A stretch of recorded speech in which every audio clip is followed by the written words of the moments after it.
తిరుమల శ్రీ వెంకటేశ్వర స్వామి లడ్డూ ప్రసాదం కల్తీ ఘటన మీద ఆంధ్రప్రదేశ్ ప్రభుత్వం మరోసారి స్పందించింది.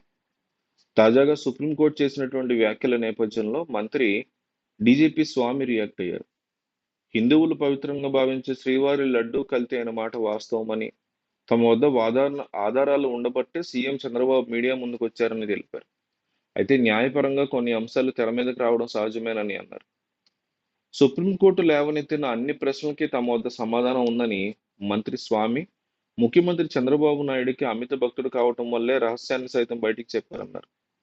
తమ ప్రభుత్వంలో ఏపీ దాపరికం ఉండదని చెప్పడానికి ఇదే ప్రధాన ఉదాహరణ అని పేర్కొన్నారు. గతంలో జగన్ ప్రభుత్వం అన్నీ దాచేసేదని, ఏ విషయాన్ని ప్రజలకు చెప్పేది కాదని, అందుకే అనేక కుంభకోణాలు జరిగాయని, ఈ పరంపరలో తిరుమల శ్రీవారి లడ్డూ వినియోగించే నెయ్యిలో కూడా కల్తీ జరిగిందన్నారు. దీనికి సంబంధించినటువంటి ల్యాబ్ రిపోర్ట్‌ని మరోసారి సుప్రీంకోర్టుకి అందజేశామని మంత్రి తెలిపారు. ఇదే సమయంలో న్యాయస్థానాల విషయంలో తమకు అమితమైన గౌరవం ఉందని వ్యాఖ్యానించారు. న్యాయస్థానం లేవనెత్తిన అన్ని సందేహాలకి కూడా తాము సమాధానం ఇచ్చి తీరుతామన్నారు. ఈ విషయంలో ఎలాంటి దర్యాప్తునైనా ఎదుర్కోవడానికి ప్రభుత్వం సిద్ధంగా ఉందని స్వాగతిస్తోందని అన్నారు. ప్రస్తుతం ప్రత్యేక దర్యాప్తు బృందం ఈ కేసును విచారిస్తోందని తెలిపారు. అయితే ఇది రాష్ట్ర ప్రభుత్వ వ్యవహారం కావడంతో సీఎం చంద్రబాబు ప్రభుత్వమే విచారణ చేయాలని నిర్ణయించుకున్న దరిమిలా సిట్‌ని నియమించామన్నారు. అయితే సుప్రీంకోర్టు కనుక మరేదైనా సంస్థ దర్యాప్తు చేయాలని భావిస్తే ప్రభుత్వం తరఫున ఎలాంటి విచారణకైనా తాము అభ్యంతరం లేదన్నారు.